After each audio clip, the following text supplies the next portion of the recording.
4,500 साल पुरानी the great pyramid of Giza को हम देखते हैं तो हमारे मन में यह सवाल उठते हैं, इन्हें क्यों बनाया गया होगा। पर सन 1990 में इसका कारण जान लिया गया था। दरअसल पिरामिड का इस्तेमाल बैटरी की तरह होता था, क्योंकि इजिप्ट की सभ्यता पहले बहुत डेवलप्ड थी। यह सुनिश्चित जब साइंटिस्ट को वहाँ जिंक और कॉपर के दो बड़े ताबूत मिले।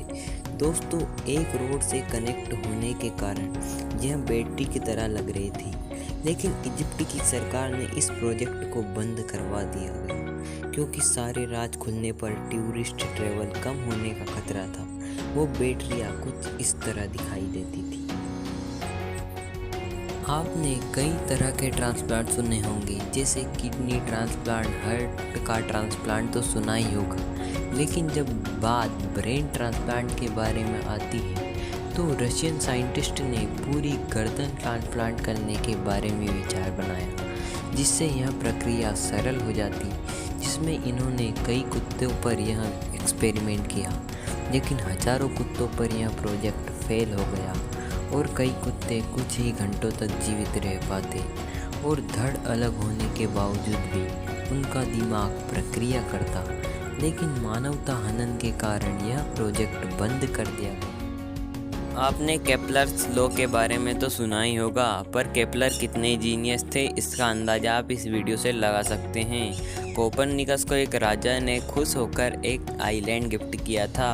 उन्होंने 20,000 एक्सपर्ट के साथ उस आइलैंड पर 20 साल तक तारों की पोजीशन के मैप बनाए और एक्सीडेंटली उनकी मृत्यु हो गई। लेकिन केपलर, जो कि इस घटना के 30 साल बाद पैदा हुए थे, उन्होंने महज 17 की उम्र में कोपरनिकस के सारे मैप स्टडी कर महज 3 नियम दिए थे, जिन्हें आज हम केपलर्स लॉ प्लेनेटरी मोशन के नाम से जानते हैं। और न्यूटन ने एक स्टेटमेंट में कहा है कि मैं जेंट्स के कंधों पर बैठा हूँ, और वो जेंट्स केपलर ही है।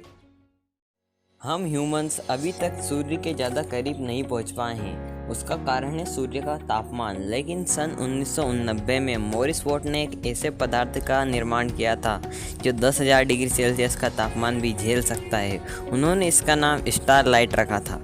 एक TV show science and technology के दौरान उन्होंने बताया था कि किसी अंडे को स्टारलाइट से ढक दिया जाए तो वह कई हजार डिग्री का टेम्परेचर भी झेल सकता है। कहा जाता है कि स्टारलाइट न्यूक्लियर ब्लास्ट का तापमान भी झेल सकता है।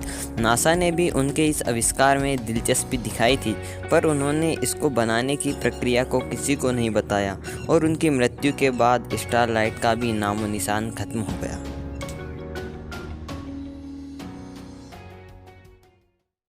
आपने आर्टिफिशियल रेनिंग के बारे में तो सुना ही होगा, पर इसे करने में बहुत सारा पैसा और समय लग जाता है। पर बात कम खर्चे और तुरंत रेनिंग की आए तो डॉक्टर विलियम रिक, जो कि ऑर्गन एनर्जी की मदद से आर्टिफिशियल रेनिंग कराई थी। 6 जुलाई 1953 को 2 किसानों के कहने पर उन्होंने रेनिंग कराई थी।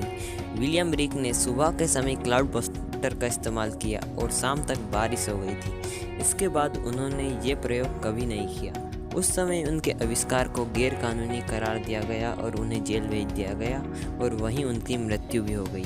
कई लोगों का कहना है कि डॉक्टर विलियम रिक के इस आविष्कार से किसानों को बहुत मदद मिलती, पर कई विकसित देश ये नहीं चाहते थे कि उनकी गरीब देशों से पकड़ छूट जाए।